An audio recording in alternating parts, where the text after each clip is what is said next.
ప్రేమైనటువంటి సహోదరి సహోదరుల ఈ దిగుపై కూర్చున్న మన ప్రార్థన సాధారణమైన వారు మరణించిన నాటి వారు ఆత్మతో విశ్రాంతి దయచేయాలని ఆ బిడ్డ తెలిసి తెలియజేసినటువంటి ప్రతి తల్లిదండ్రులను పాపం దేవాది దేవుడు క్షమించి తన వ్యక్తి రాజ్యంలో స్థానం దయచేయాలని తొలి వారి పేరుగా తల్లిదండ్రులు మాత్రం పేరుగా కుటుంబ సభ్యులు ఈ దిగుబడి పూజలు సమర్పిస్తున్నారు. మరణించిన దారులని సౌభద్రని చూసి దార సంతోషం మాణిక్యం దాసరి చాన్ భాగ్యం వీరి ఆత్మలకు నిత్య విశ్రాంతి దయచేయాలని మరియు దిగులు ఆత్మలకు ప్రార్థించమని మనకు ప్రార్థన సహాయం అందుకున్నాను. అదేవిధంగా ఈరోజు ఎంతోమంది విద్యార్థులు సంస్కృతి పేరు తెలుసుకున్నారు, పండించారు. సంఘాలని ప్రత్యేక విధంగా వీళ్ళందరికీ దేవుడు జ్ఞానాన్ని జ్ఞాపకశక్తిని ఎగ్జాంపుల్ రాసినట్టుగా తోడుగా ఉండి నడిపించాలని తన తోటలాది మంచి ఆరోగ్యాలను దయచేయాలని ఈ దేవుడి గురించి ప్రార్థన చేద్దాం. ఇవి ప్రభు అయిన నా మాట. నేను మీ అభివృద్ధిని కానీ వినాశనాలను కోరను. అప్పుడు మీరు నాకు మొరపెట్టి ప్రార్థన చేయలేదు. నేను మీ మనకి మాత్రమే మిమ్మల్ని చెల్లాచెదరు చేసిన దేశంలో నుండి తావులను మేము తోడుకొని పితా పుత్ర పవిత్ర నామమున మన ప్రభు అయిన యేసుక్రీస్తు కృప, సర్వేశ్వరుని ప్రేమ, పవిత్ర ఆత్మ సహవాసం మీ అందరితో ఉండుగాక. క్రీస్తులోని ప్రియమైనటువంటి సహోదరి సహోదరులారా, ఈనాటి సువిశేష పట్టణంలో పుట్టి గుడివాడుగా వారికి ప్రభువు స్వస్థతనిస్తున్నారు. చూడండి,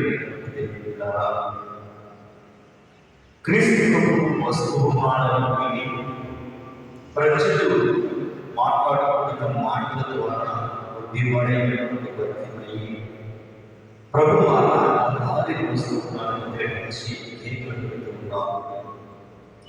అక్కడ ఉన్నటువంటి జనసమూహము ఆయన గర్విస్తున్నది, ఆశపరుస్తున్నది ప్రభువు చూస్తున్న సమయంలో ఆయన జీవితంలో ఆనందం వచ్చిన కష్టం వచ్చిన తాను స్థితిని బట్టి ప్రభు తనకేదో చేస్తానన్నటువంటి ఆలోచనతో తనతో ఇదిగో ఎవరు ఏమన్నా సరే ఇంకా గట్టిగా ఆలోచిస్తున్నాను. ఒక అందుడు యాచకుడు అడుగుకుంటూ ఉంటున్నాడు. తాను స్థితి తనకు తెలుసు కాబట్టి ఆయనటువంటి దారిద్ర్యంలోకి బయటపడడానికి ఇదిగో క్రీస్తు మాత్రమే చేయగలగటువంటి ఆలోచనతో నమ్మకంతో పిలుస్తున్నాడు. దావీదు మాట్లాడడం గ్రహించుకున్నాడు. ప్రభువు ఎప్పుడైతే ఆ యొక్క దివాన్ యొక్క స్వరాన్ని ఆయన పిలువండి పిలుస్తున్నారు, శిష్యులను పొందుతూ ఉన్నారు. నీకు ఏమి కావాలని నాకు చూపు దయచేయండి అనుకున్నాడు. ఈరోజు నాకు పరిశీలించారు.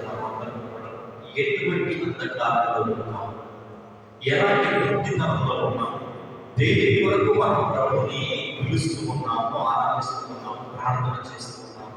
మన ఉద్దేశమే అంధకారంలో ఉన్నటువంటి అద్భుతమైనటువంటి పరిచయమై తనకు చూపు కావాలి, తద్వారా తన జీవితాన్ని తన మనసుని పెట్టి క్రీస్తు అనుసరించడంలో ఇదిగా ఉన్నాడు. ఈరోజు మనం ఉన్నటువంటి స్థితిని మనం తెలుసుకుని ఎలాంటి ఆలోచనలతో ఎలాంటి ప్రభుత్వం దగ్గర నుంచి మనం ఏమి ఎదుర్కొన్నాము, ఎలా ప్రభుత్వం అనుసరించాలని ప్రాధాన్యపడుతున్నాము ఒకసారి ఆలోచన చేస్తూ ఇదిగో ఎప్పుడైతే ఇంటి మాట పిలిచిన వెంటనే తనకున్నటువంటి కొత్త వస్తువులే కానీ యాచకులు ఉపయోగించిన వస్తువులను ప్రతిదీ వదిలిపెట్టి క్రీస్తు ప్రభుని అనుసరించడం మనం పెట్టుకున్నాము. క్రీస్తుని వెంబడించడం. ఈరోజు మనం ఈ వదిలిపెట్టాలి. ఏమి నేర్చించాలి, ఎలా మనం అనుసరించాలి, ఆత్మపరిశీలన చేసుకుంటూ ఇది వెంబడించుకుని ప్రార్థన చేద్దాం. మనం చేసే సమర్పించి ప్రార్థన చేస్తూ పాపాన్ని కలుగుతున్నాం. సహోదరి సహోదరులు, పవిత్రులైన మన పాపాలను